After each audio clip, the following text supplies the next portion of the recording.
बहुत बहुत धन्यवाद। हुण साडे कोल अगले बुलारे अमन रिजवी उखला दिल्ली तो समाज कार्यकर्ता, उन्होंने तो अगले बुलारे केडी लंबड़दार अलवर राजस्थान, वो भी तैयार हैं।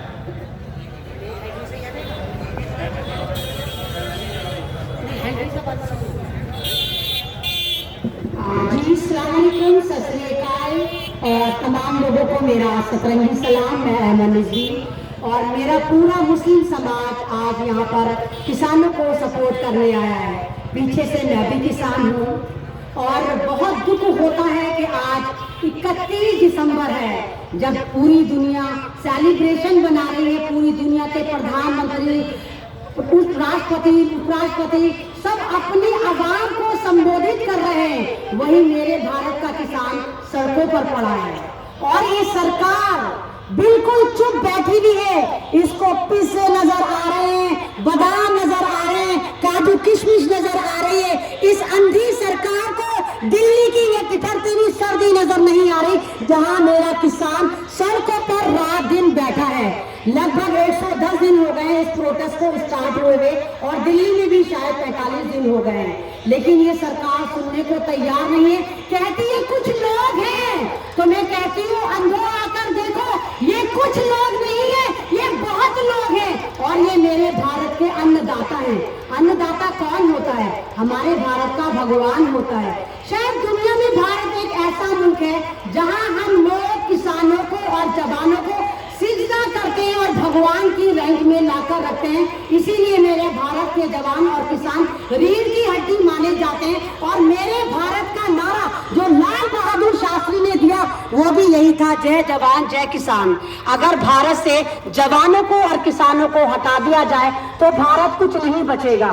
ये हमें बदनाम करते हैं, ये किसानों को बदनाम करते हैं, कभी उग्रवादी बताते हैं, कभी देशद्रोही बताते हैं, कभी खालिस्तानी बताते हैं, कभी चाइनीज बताते हैं, कभी कैनेडियन बताते हैं, लेकिन जो बताना वो नहीं बताते कि ये भारत का किसान है।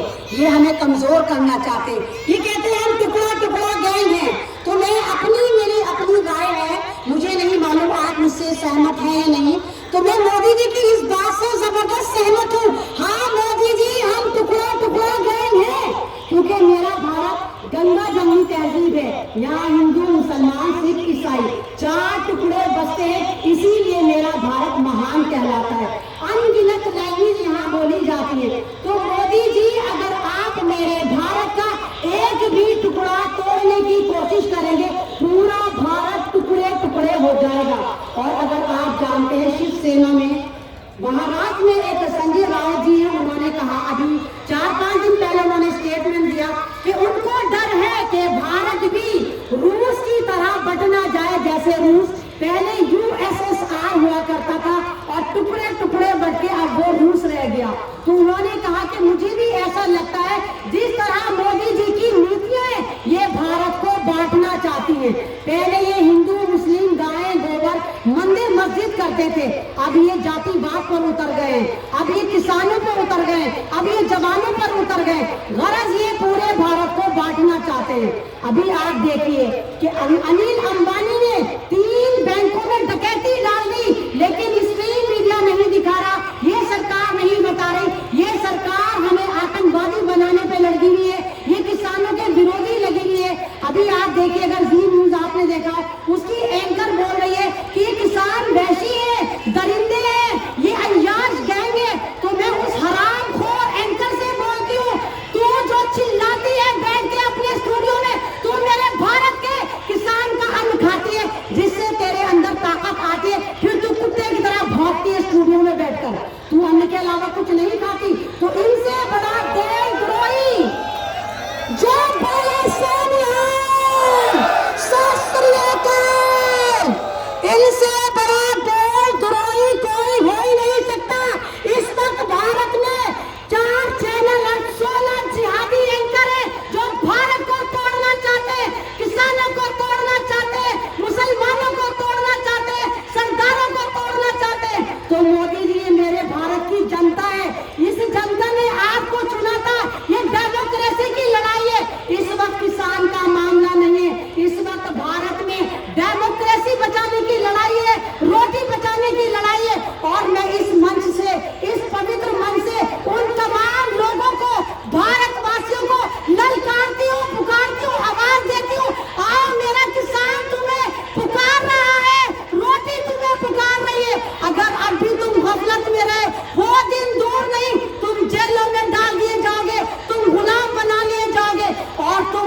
अफ्रीका, अफ्रीका से भी बदतर जिंदगियां बसर करोगे। इस वक्त आजादी की लड़ाई है, रोजी की लड़ाई है, रोटी की लड़ाई है। किसान तुम्हें बचाने आया है, तुम्हें बताने आया है कि भारत में डेमोक्रेसी नाम की चिड़िया 6 साल में फुर हो चुकी है। मोदी ने डेमोक्रेसी खत्म कर दी है। हम किसी सरकार के खिलाफ नहीं होते, हम बीजेपी के खिलाफ नहीं है। अगर हम बीजेपी के खिलाफ होते तो सत्ता में इसको नहीं बिठाते। इन्होंने बोला मैं चाय वाला हूँ, हम बावले बन गए। बताओ, जमीनी आदमी हमारा प्रधानमंत्री बन रहा है, चाय वाला है, हम बहुत खुश हो गए। लेकिन हमें पता चला ये चाय वाले नहीं थे, इन्होंने हमें चाय नहीं पिलाई। इन्होंने कहा मैं चौकीदार हूँ, हम और ज्यादा खुश, हमारी बेटियां सिक्योर, हमारी सरहदें सिक्योर, हमारा घर सिक्योर। फिर हमें पता चला ये चौकीदार भी नहीं थे, ये चौकीदार थे अंबानी, अदानी, टाटा, बिरला के थे। इन्होंने चौकीदार बन के पूरे भारत को बेच डाला। मोदी जी, हमारी जमीन बची है, हम भारत को अपनी माता कहते हैं, हम सिजदा करते हैं, उससे पैदा होते हैं, उसमें मर जाते हैं, मर जाएंगे सड़कों पर। भारत माता का सौदा नहीं होने देंगे। इस वक्त जमीन बचाने की लड़ाई है। तो जितने लोग यहाँ पर बैठे हैं, सर्दी देखिए कितनी सर्दी है, उम्रें देखिए मेरे किसानों की। आप पिज्जा मत देखिए, चाय मत देखिए, काजू बादाम मत देखिए, मेरे किसानों को देखिए, इनकी उम्रें देखिए।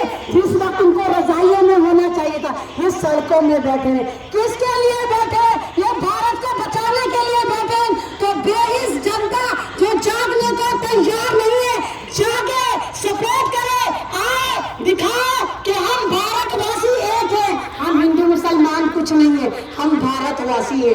मैं ज्यादा वक्त नहीं लूंगी, मैं बार बार यहाँ पर आती हूँ और मेरा पूरा समर्थन आपके साथ है, क्योंकि मैं भी एक किसान की बेटी हूँ। बहुत बदनाम मुझे भी करा गया, शाहीन बाग से पैक करा गया, आतंकवादी मुझे बताया जाता है, पाकिस्तानी मुझे बताया जाता है, लेकिन ये नहीं बताया जाता कि ऐमन रिजवी फ्रीडम फाइटर की पोती है। मेरे दादा परदादा फांसी पे चढ़े थे इस भारत को बचाने में। आज वो भी अगर जिंदा होते पछताते कि हाय, इस भारत को बचाने के लिए हम अपनी जान देना चाहते थे और ये भारत पूरा खत्म हो गया। तो मैं तमाम लोगों से कहती हूँ, किसान तुम्हें पुकार रहा है, रोटी तुम्हें पुकार रही है, भारत माता तुम्हें पुकार रही है, और इनकी सपोर्ट को। अगर ये आंदोलन कामयाब नहीं हुआ तो भारत से डेमोक्रेसी खत्म हो जाएगी। इनको सपोर्ट की जरूरत है, इनके लिए आगे आओ। मैं बस लास्ट में यही कहूंगी, ये खामोश मिजाजी हमें जीने नहीं देगी, ये खामोश मिजाजी हमें जीने नहीं देगी। इस दौर में जीना है तो कोहराम मचा दो। वाहेगुरु की कृपा, वाहेगुरु। शुक्रिया।